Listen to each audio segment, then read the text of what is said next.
This is the 10-Minute Teacher Podcast with your host, Vicki Davis. Today's sponsor is Dell, where Black Friday starts now. Dell has deals for listeners of this show and readers of the Cool Cat Teacher blog going live right now through November 27th of 2022. They have everything from computers, gaming laptops, or even a slick wireless mouse. So stay tuned at the end of the show to get that link and get your deals. So I'm so excited about our guest today. We have Jon Bergmann with us, and he's written 11 books.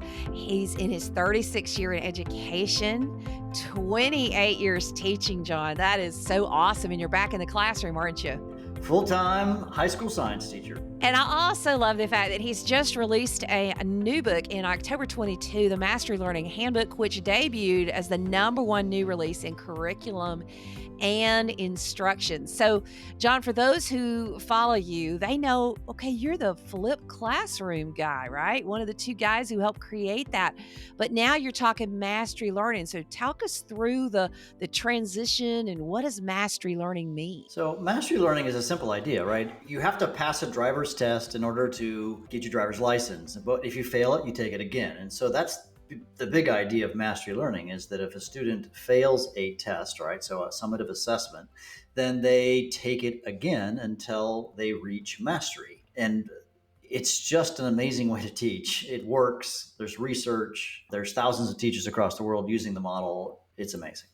Okay, so how did flipped classroom lead into mastery, and is flipping part of mastery at all? Well, actually, when Aaron and I first started the whole Flip Classroom, when we wrote that first book, Flip Your Classroom, we actually devoted a couple of chapters to mastery learning, or to flip mastery, we called it. And, it started, the genesis of this was when an exchange student showed up in my class, second semester in a high school chemistry class. The counselor came to me and said, "Jon, I got this exchange student. She wants to take chemistry. It's January, something like that."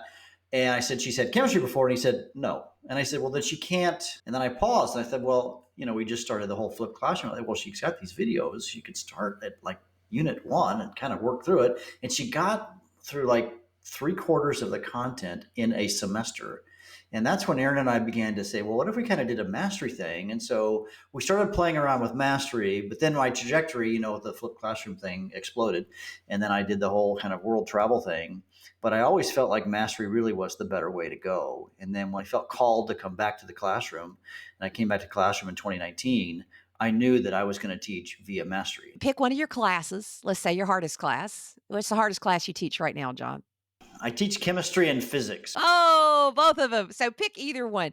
What does mastery look like in one of those courses, both of which we know are tough? Because I create cheesy videos about physics and chemistry content, the kid will come to class, and then in the course of a week, he has to do X number of things. They're going to do about 3 lessons, which is going to include watching a video on some content. So recently, my students in physics, let's do physics, they've been learning about projectile motion. You shoot a rocket off of a cliff and it has to hit something, or, how far does it go? How long was it in the air? Questions like that. And so I've made videos on how physicists know how to figure out where the ball is going to land. Then the students do a series of lessons. Let's say, I think it was 5 or 6 lessons in the course of a unit. Then they take a test. And if they pass the test, then they move on.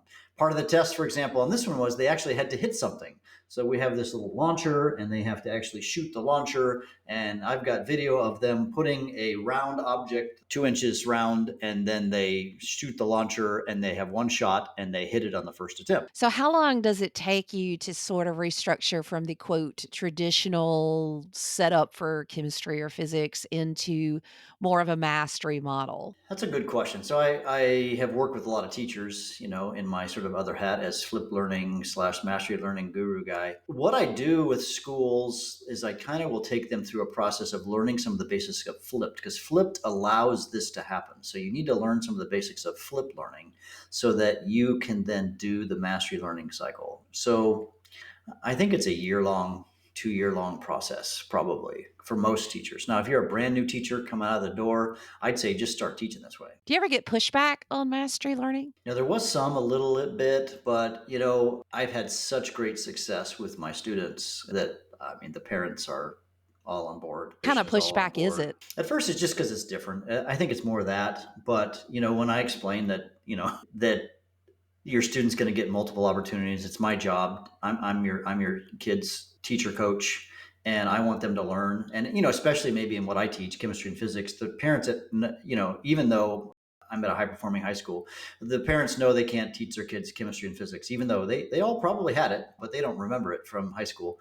So I haven't had much pushback. There's been some, as I interviewed people for the book, I interviewed quite a few different teachers across the world who are using the model, and there's been some pushback, but I imagine I felt like if they communicated it well with their parent community, then there's not been a great lot of pushback. So. Okay, so fill in the blank. The number one mistake teachers who are starting to use Mastery Learning make is typically blank. Not dealing and proactively with kids who fall behind. The biggest issue in Mastery Learning is kids who fall behind. And how do you keep them together? That's the biggest problem. And if you don't find a way around that, it'll fall apart. In fact, that first year that Aaron and I decided to do this way back in the day, I went to Aaron in the spring and said, I'm ready to give up because it's not working, because we've got such a gap between our front kids who are moving, faster through the content and our kids who are slow. And so we had to devise a strategy to keep the kids closer together. That was the biggest issue. So what was that strategy? Obviously, it's going to be in the book, but can you summarize it for us? A couple of strategies. So, for example, actually, I had a big aha when writing the book. I was talking to sort of two people simultaneously, Andrew Swan, a history teacher on the East Coast, I would say New Jersey maybe, and a Finnish researcher who's done some research in Mastery Learning.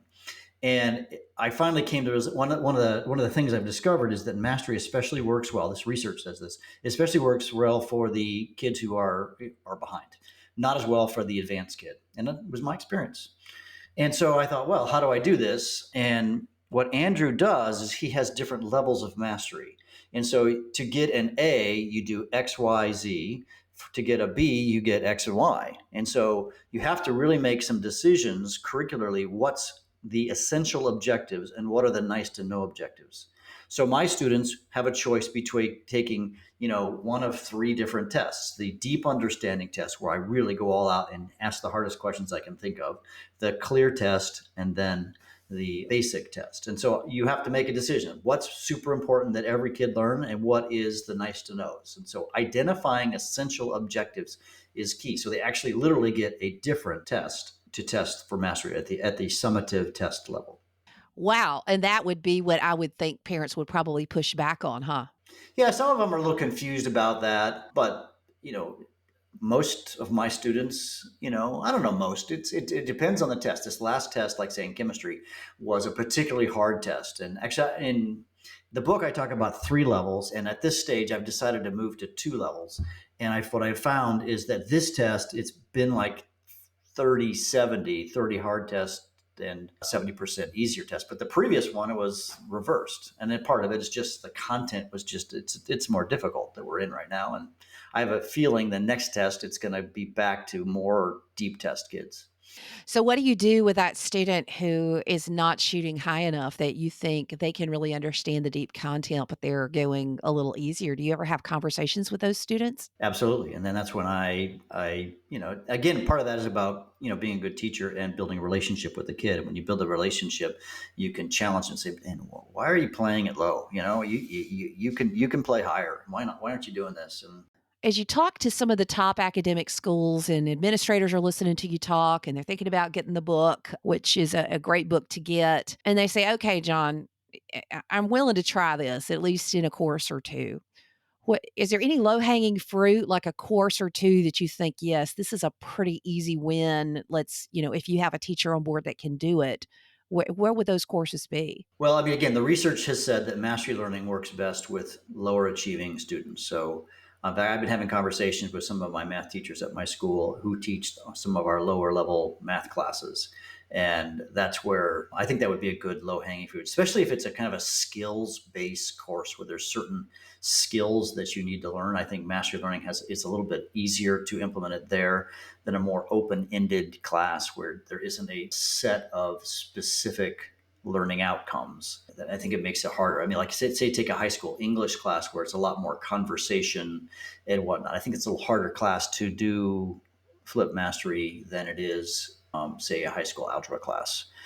But I also know an entire elementary school that's done this entire thing and moved everybody's doing mastery in every subject at the school. So when I talk about this, it's in Ashurst, New Zealand. These guys are total rock stars.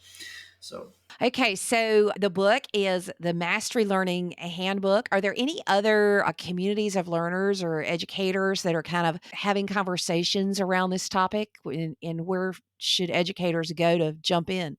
Yeah, if you search mastery learning, competency-based learning, you'll find some stuff. There's some folks that teach better. They're doing some stuff. I highlight them in the book. They use what's called the grid method for mastery learning. I'm a big fan.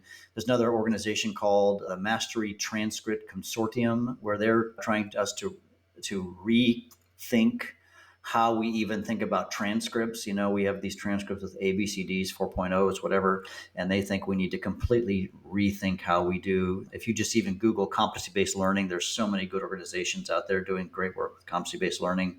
This is basically, what the book really is it's kind of a how-to manual. There's a lot of people who've talked about competency-based learning and mastery learning for a long time, but this is a guide for a teacher who wants to do it for herself in her room. You can do it in a department or even a school, but the idea is, how do you do it day to day? How do you deal with kids who get behind, who get ahead? What do you do when things break? It's really a hand, because it's, born out of a classroom, my classroom, and then all the other teachers I talk to. I wanted it to make something useful so that you can actually do it, not just like talk about doing it, but do it. That's awesome. Well, Jon, thank you for sharing with us. This is just a little bit of a highlight. I suggest following Jon everywhere he is and picking up the Mastery Learning Handbook. Thanks, Jon. Thank you, Dell, for sponsoring today's show. I'm excited to announce that if you go to www.dell.com/EPP/Cool Cat Teacher, you can take advantage of early access Black Friday deals from Dell going live from November 10th through November 27th, 2022. Limited quantity deals on desktops, gaming laptops, high-quality monitors, Thunderbolt docks, wireless mice, and more are available now. And did you know that Dell has a cost-free education discount program offered to educators and their friends and family all year long? So check out these deals today at www.dell.com/EPP/Cool Cat Teacher and enjoy some awesome new technology this holiday season. You've been listening to the 10-Minute Teacher Podcast. If you like this program, you can find more at coolcatteacher.com. If you wish to see more content by Vicki Davis, you can find her on Facebook and Twitter under Cool Cat Teacher. Thank you for listening.